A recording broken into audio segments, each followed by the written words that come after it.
Happy Veterans Day, everybody. I hope you guys are all doing pretty good. Getting a lot of phone calls about this MD-11 crash, and the MD-11 used to be called the DC-10, and it was also called the Death Jet.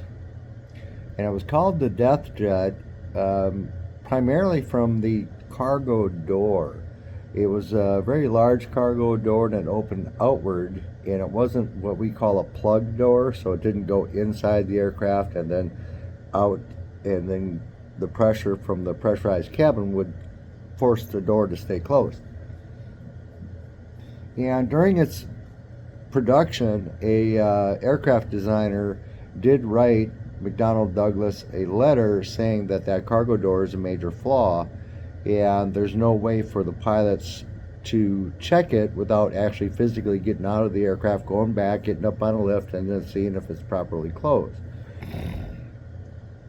And then there was no way to inspect to make sure that the pins were aligned that held the door closed. So McDonnell Douglas didn't do anything about it. They kind of just said, no, forget it. The guy's crazy. It'll be fine. Put it out. And they did.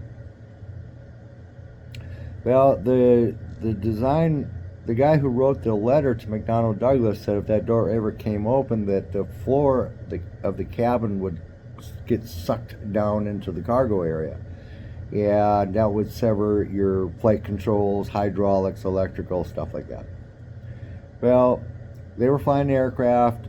It did have passengers in it.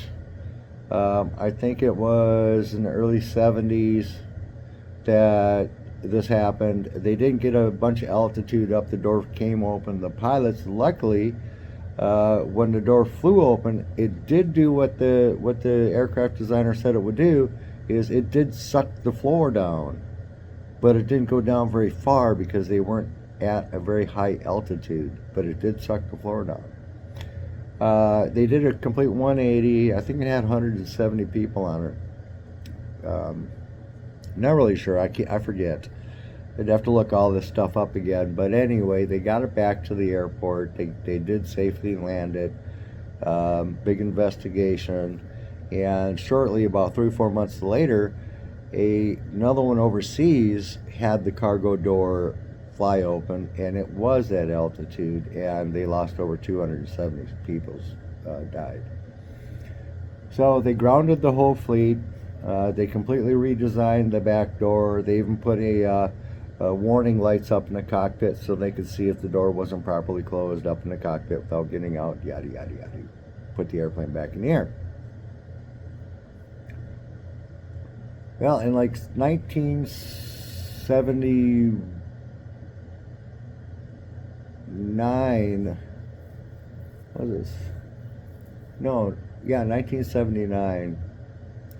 The DC-10 was flying from Chicago to California. I probably should have looked all this up before I made a video, but anyway, I think I was flying from Chicago to California, and the left engine came off it.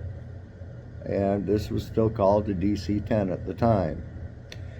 And a lot of people were having a hard time flying on these airplanes, and it was getting pretty bad. So the DC-10 was getting a really bad name for itself, and this didn't help it at all.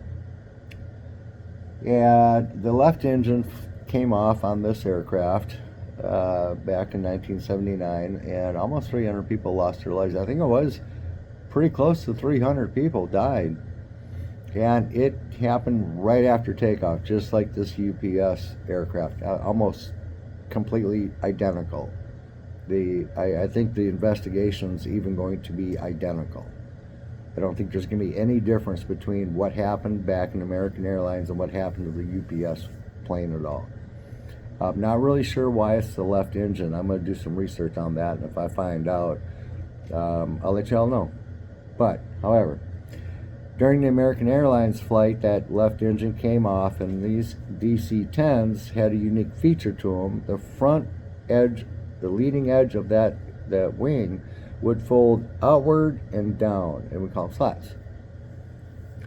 Well, when the engine departed from the aircraft, it ruptured all the hydraulic lines, and when the hydraulic pressure released, those slats retracted. But they only retracted on the left wing. They didn't retract on the right wing, which caused a huge aerodynamic differences between right wing and the left wing dropped, and that's what causes it to roll and go into the ground. So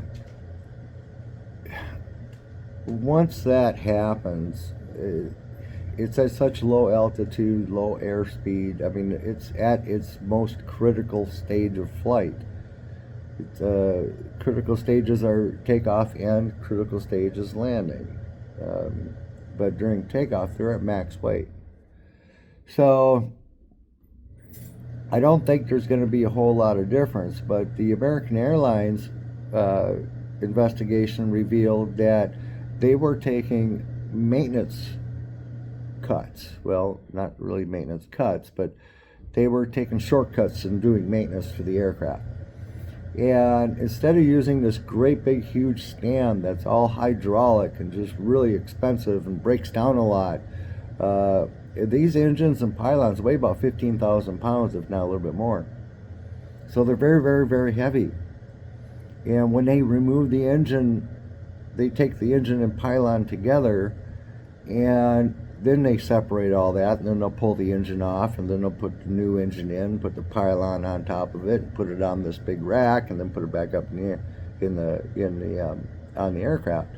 And these are close tolerance, high tensile strength bolts. I mean, these bolts probably cost about $3,000 a piece. They're very close tolerance bolts that pin all this stuff together.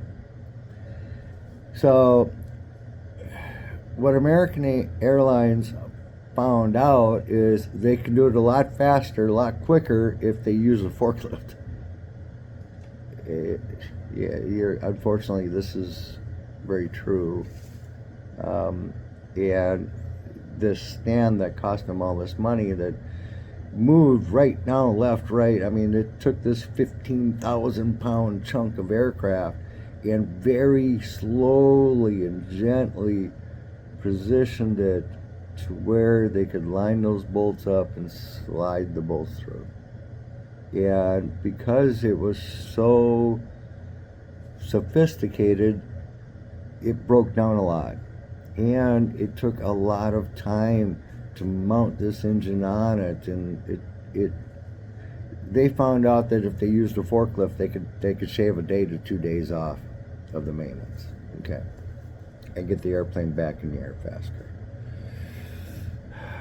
It's a horrible idea.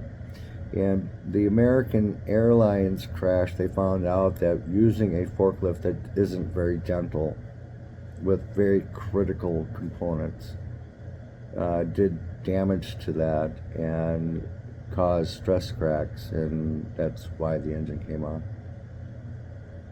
So I'm going to research, see if I can find a video or maybe some sort of a report. I did a report back in the mid-90s when I was going through aviation maintenance training, and I did one of my reports, one of my papers in college on this accident. So I know this accident pretty well. I just don't refresh everything in my mind about everything that I learned, but this is one of the reasons why we don't take shortcuts in maintenance. And this crash really set that stuff home when I was going through college and getting my A&P endorsements and stuff, that a lot of this is really common sense. If you think it's wrong, it's wrong. You're usually right. If it doesn't look right, you're usually right. It isn't right. So I think you're going to find the UPS crash to be very similar to what it is.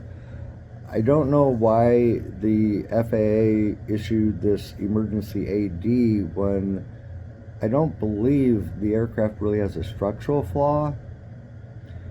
And it might, because they're both left engines, so there might be some difference between the right engine pylon and the left engine pylon. But I think they're going to find out that, you know, these aircraft require maintenance by experienced A&P mechanics and people who aren't willing to take shortcuts in performing maintenance on these aircraft. And I think that's what they're going to find out in this incident. And my condolences to the family, the crew, anybody that's affected by this UPS crash. Oh my God, I can't believe what I can't imagine what you're going through. I really can't. And I think the pilots and the crew are heroes. They it could have been a lot worse for ground fatalities if. And I can tell you that pilot was concentrating on that, probably more so than his own life.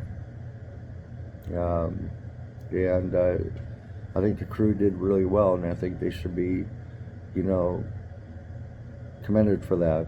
And again, my condolences goes out for everybody in the crash. I'm gonna look up, see if I can't find a video of that 1970s American Airlines DC-10 crash. And the DC-10 and the MD-11F, they're the same aircraft. They just extended the fuselage and updated all the flight controls. And since the DC-10 had such a bad name for itself, they renamed it to the 11. So that's how that changed. They just got rid of the DC-10 name because it had such a bad name for itself. But anyway, blue skies to y'all. I'm going to try to find if there's some sort of a video that I could post. I'll share it on my Facebook. It might help y'all understand what really goes on in aviation today. And it's probably going to get worse before it gets better. Unfortunately, we're seeing that out in the aviation maintenance world. That maintenance is it's getting really almost impossible to find experienced personnel. Anyway, I love y'all. Blue skies. Take care.